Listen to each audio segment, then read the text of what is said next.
Hey, what is going on everyone? I hope you're all having a wonderful day. Today I'm gonna be reviewing the Sigma 18-35 f1.8 for Canon. If you guys are new to the channel, I'm Red. I make filmmaking, tutorials, video editing, photo editing, and everything in between. If you guys are into that sort of stuff, please consider subscribing down below and hit that like button if you enjoyed the video. Now let's move on with the review.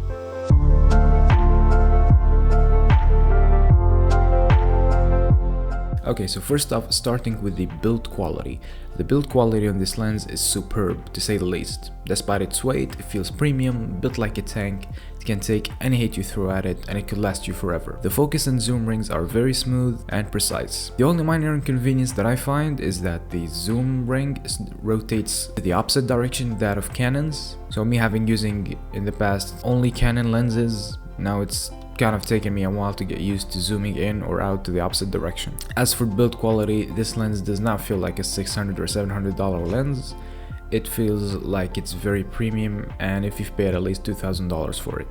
Now moving on to image quality. Shot on the 24.2 megapixel sensor on the Canon 80D, this lens has been super sharp and amazing in quality. The color contrast is excellent, and this lens is sharp even at f1.8 wide open, although there is a hint of chromatic aberration, so if you want to get rid of that, you'll have to stop down to f2.8 or f4, but I've noticed that in most cases f2.8 is plenty sharp and there's little to no chromatic aberration in the image. Now moving on to the main reason that I got this lens, it is video quality. When you're talking about an 18-35 f1.8 constant aperture lens, this lens for video is killer. The lens can zoom internally from 18-35, which means that if you have it on a gimbal, you don't need to rebalance it. You can zoom in, zoom out all the time, and it's gonna stay balanced on your gimbal. Speaking of gimbals, this brings me to the image stabilization on this lens, which it does not have, of course. So for me, I'm always shooting on a gimbal if I'm shooting video, since this lens does not have image stabilization,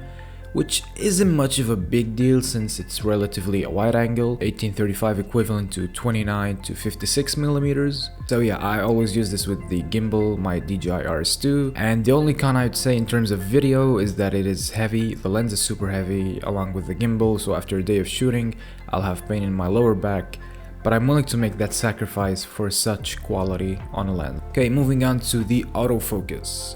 Now the autofocus is great. It works just as you expect it to. I have not had any hunting at all, and in terms of taking pictures, I would say 95% of the time you're gonna be in focus. I've seen a lot of people hate on the autofocus. They say that the lens misses focus in most cases. I personally think that there may have been some weird issue with certain lenses, and this is not a general issue on all lenses, because on my lens I have not had a single autofocus issue. I've only missed autofocus once on a picture, and that's pretty much it. When you're using autofocus in video, your onboard camera microphone is gonna pick the noise up. There is a bit more noise than my Canon kit lens 18-135, and I'll show you the noise right now.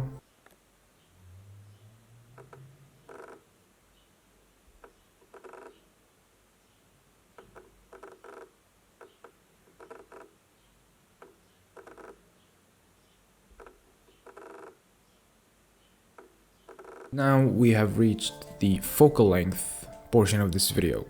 So the focal length of this lens is 18-35, which equipped on an APS-C Canon lens is 29mm to 56mm, which to me is the sweet spot because I don't shoot so much landscape photos, so 29mm is gonna be wide enough, not super wide, but it is wide enough, and the ability to have that extra zoom up to 56mm so you can take body shots or urban photography, street photography, all of that while having a constant aperture of f1.8.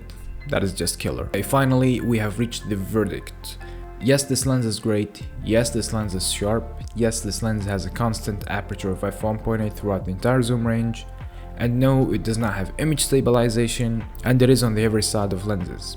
So all of that for around $600 to $700. I truly think this is the best APS-C lens that you can buy, because the ability of having that f1.8 from 18-35 at a semi-wide angle focal length, it is super helpful, it is super beneficial. So you can pair this with a 50mm f1.8, which is about 80mm on an APS-C camera, and then you wouldn't really have that much need for other lenses. So yeah, that was my review guys of the Sigma 18-35. I hope you guys enjoyed the video. If you did, leave a like down below and subscribe for more content and future uploads. As always guys, I'll see you in the next one.